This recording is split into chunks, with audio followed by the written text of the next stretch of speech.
In this video, we are going to cover the following news.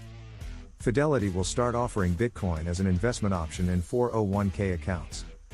Africa is interested in cryptocurrencies and has support from Binance. Russia's central bank could agree to revisions to the country's cryptocurrency law. Bitcoin price rises to $32,300, but these three factors could limit its recovery. Mark Cuban says economic crash is inevitable. KenGen, Kenya's largest state energy company, to supply clean energy for Bitcoin mining. So, before starting this video, please click I like it and subscribe to our channel for future updates. Fidelity will start offering Bitcoin as an investment option in 401k accounts. Retirement giant Fidelity said Tuesday that it's launched a way for workers to put some of their 401k savings and contributions directly in Bitcoin, potentially up to 20%, all from the account's main menu of investment options. Fidelity said it's the first in the industry to allow such investments without having to go through a separate brokerage window, and it's already signed up one employer that will add the offering to its plan later this year. Fidelity's offering may be one of just a few for a while, given the substantial concerns about the riskiness of cryptocurrencies. The US government last month warned the retirement industry to exercise extreme care when doing something like this, highlighting how inexperienced investors may not appreciate just how volatile cryptocurrencies can be, among other concerns. Other firms also want to offer cryptocurrencies in retirement accounts. Others in the industry are also working to offer similar products.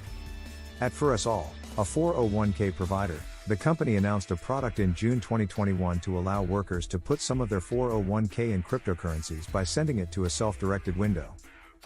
CEO Jeff Schulte said the company spoke with the U.S. Labor Department throughout 2021 about marrying crypto and 401k accounts. Even after Labor's stern warning last month, Schulte said he still expects the product to launch this quarter. For Us All plans to require savers to take an interactive quiz about the risks of cryptocurrencies before buying them, among other moves to educate investors. Africa is interested in cryptocurrencies and have support from Binance. With a 1,200% increase in the volume of cryptocurrencies received between 2020 and 2021, the growing adoption of digital assets in Africa has captured the attention of multiple companies and organizations looking to participate in this burgeoning market. The Blockchain and Cryptocurrency Awareness Tour, BCAT, expected to take place in June, is an awareness campaign powered by Binance that has, by reaching out to university students, especially in southeastern Nigeria, the campaign hopes to increase cryptocurrency adoption among young Nigerians, the predominant age group in the country.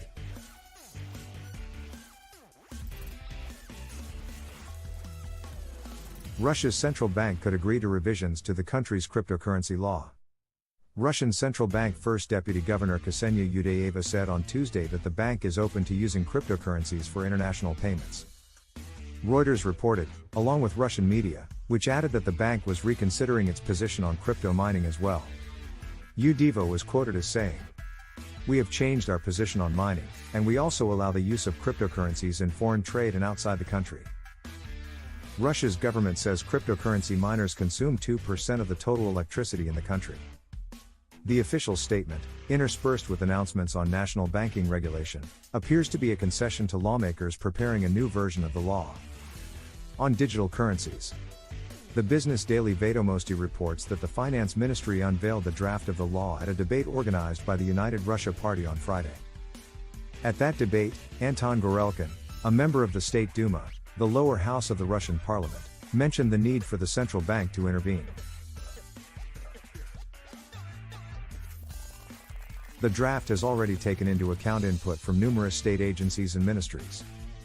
Bitcoin price rises to $32,300, but these three factors could limit its recovery. Bitcoin's price action has been surprisingly bullish since May 27. Weekends, especially holidays, are notoriously volatile and indecisive.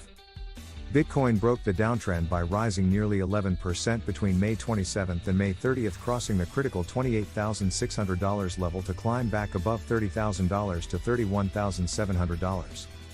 The weekly close was the highest in the last 20 days, which gave the bulls the longest three-day streak in the last 2 months. However, macroeconomic fears may weigh down any further upside potential. Global food supply is a primary factor, and it is often forgotten that it influences Bitcoin futures prices. Since the onset of the COVID-19 pandemic, Governments around the world have closed their ports and airports, cutting off and disrupting the flow of goods. This disruption will take years to return to normal, but that is not the main cause for concern in the United States. The cost of fertilizer has risen exponentially over the last 18 months. In January 2021, the fertilizer price index stood at $78 and is now at $254, an increase of almost 225%. A combination of supply chain disruptions and continued shortages continues to disrupt the crypto market to the downside. Mark Cuban says economic crash is inevitable. The cryptocurrency crash is inevitable. According to Mark Cuban, there are several signs that are warning us of this economic crash. On the one hand, we have the US Federal Reserve raising interest rates, which will lead to less money in the market for investment. On the other hand, there is a real estate bubble in the US. US and European banks have been lending money to people they know will not be able to pay their debts, as happened in the 2008 financial crisis. Add these factors to geopolitical conflicts and one of the highest inflation rates we have ever seen, and you have an economic crash. For Cuban, every crisis also represents an opportunity, and he recommends saving in these months to have enough money to invest during the approaching crash. KenGen, Kenya's largest state energy company, to supply clean energy for Bitcoin mining. Several cryptocurrency mining firms have approached KenGen, Kenya's largest power generating company, seeking to set up a base at its planned energy park. According to a local report, the crypto firms are among a list of companies in need of intensive energy and want to tap into KenGen's geothermal power generation hub at Okeria, Naivasha in Kenya's Rift Valley. The report quotes Pkeza Mwangi, acting director, geothermal development, as saying, "We'll have them here because we have the space and the power is near, which helps with stability." Their power requests vary. Some of them had asked to start with 20 megawatts to be later graduated. Crypto mining is very energy intensive. Director, Geothermal Development, KenGen. He did not disclose how many firms have shown interest, but said their power requests started at 20 megawatts, MW. Thanks for watching.